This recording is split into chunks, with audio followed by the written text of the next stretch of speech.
What prayer can you pray that the Lord would answer that has never been done before? Hi everyone, we are going to talk about how to stop limiting the prayers that you have. That God is a miracle working God, that God has done miracles in the past and it's written in the Bible. Like we have a whole book of the amazing works that God has done. Why do we think that he can't do them now? Why do we think that God isn't capable of answering our big prayers? So today, I'm going to give you 6 reasons why you should pray big and believe that God can do the impossible. We have to start this with some OG miracles in the Old Testament, starting in Exodus 14. You've probably heard this story so many times, but I want you to take a second and really listen to the story. Like almost imagine yourself inside of the story and imagine seeing all this happening before you, knowing that this is all from God. It says in verse 21, "Then Moses raised his hand over the sea, and the Lord opened up a path through the water with a strong east wind. The wind blew all that night, turning the seabed into dry land. So the people of Israel walked through the middle of the sea on dry ground with walls of water on each side." Can you imagine walking through the middle of the sea and you look to the side and there's like a fish floating by?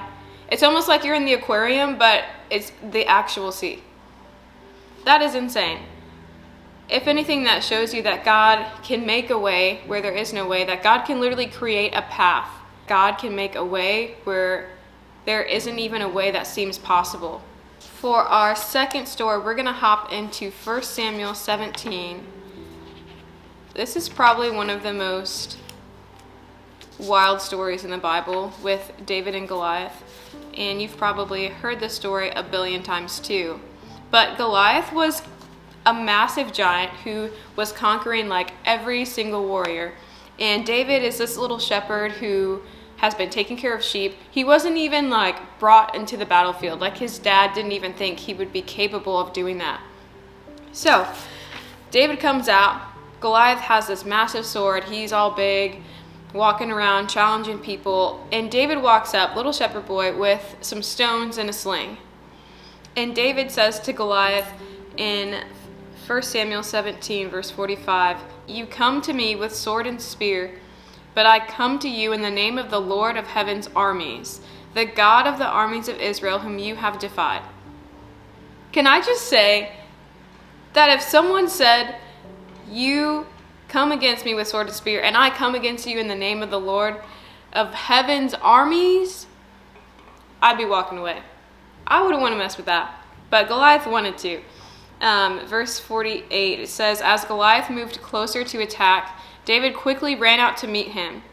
Reaching into his shepherd's bag and taking out a stone, he hurled it with his sling and hit the Philistine in the forehead.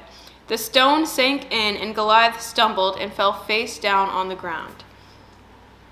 This little shepherd boy took down this giant, this massive giant who had conquered so many people in the past. But what Goliath didn't have was God on his side, the God who can conquer giants, the God who can conquer the impossible.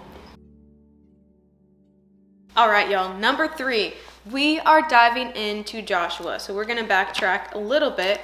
In Joshua 10, God literally allows the sun to stand still for an entire day. Like the sun didn't set when it was supposed to set because of God, because God was helping Joshua out in battle.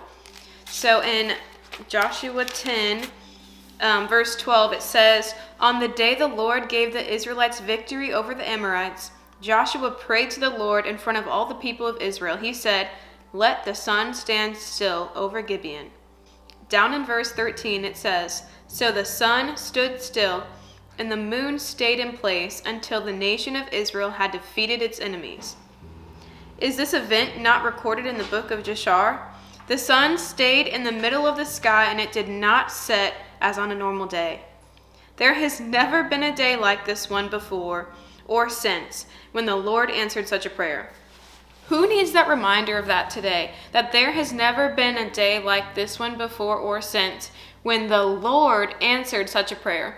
What prayer can you pray that the Lord would answer that has never been done before? Be encouraged through this that God can answer prayers for things that have never been done before. That's insane to me. I keep saying all of these are classics, and it's because they are. Like, I've grown up in church hearing about all of these, which they're like great stories, like, oh, God did this, oh, Jesus did this.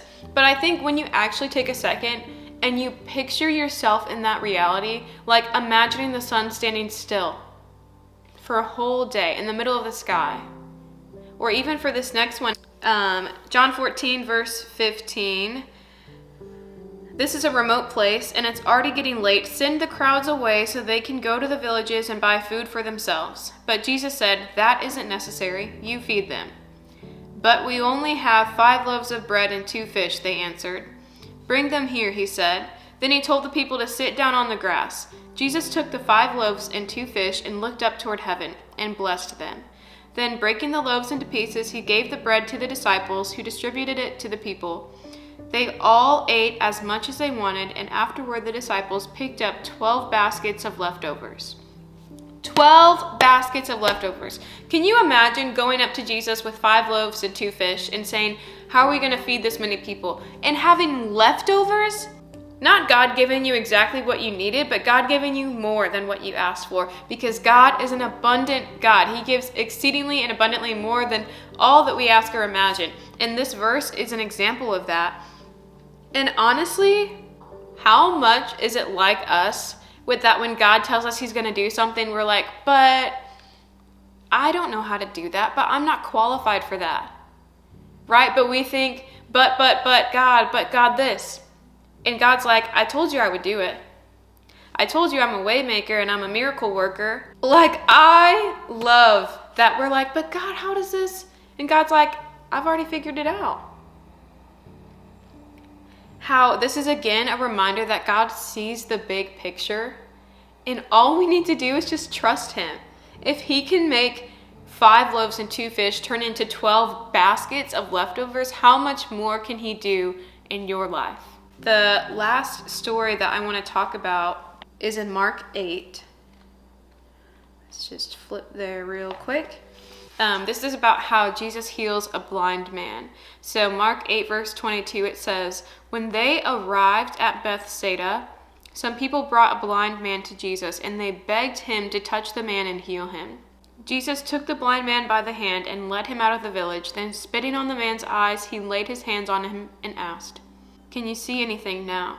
The man looked around. Yes, I see people, but I can't see them very clearly. They look like trees walking around.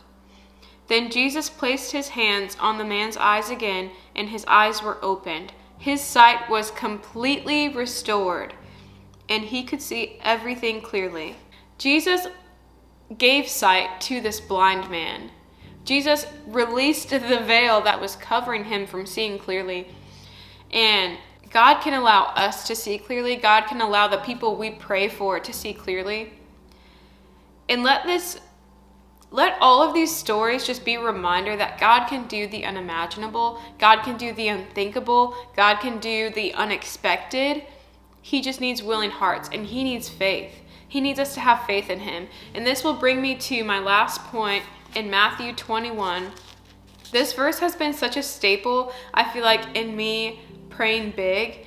I've realized that Jesus only needs a little bit of faith. A little bit of us to be like, no, I think God can do this. I think God can answer this prayer. Does it mean that for every single prayer we have that God will answer it? No. But it's all under his will, right? We can't expect God to be a genie and just answer everything. But how can God answer something if we never even ask for it? So Matthew 21, verses 21 and 22, it says, then Jesus told them, I tell you the truth. If you have faith and don't doubt, you can do things like this and much more. You can even say to this mountain, may you be lifted up and thrown into the sea, and it will happen.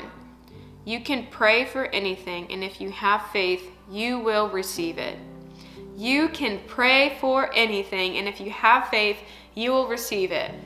What stops you from praying that God will do something big in your life or in the lives of the people around you? All you need is just a little bit of faith.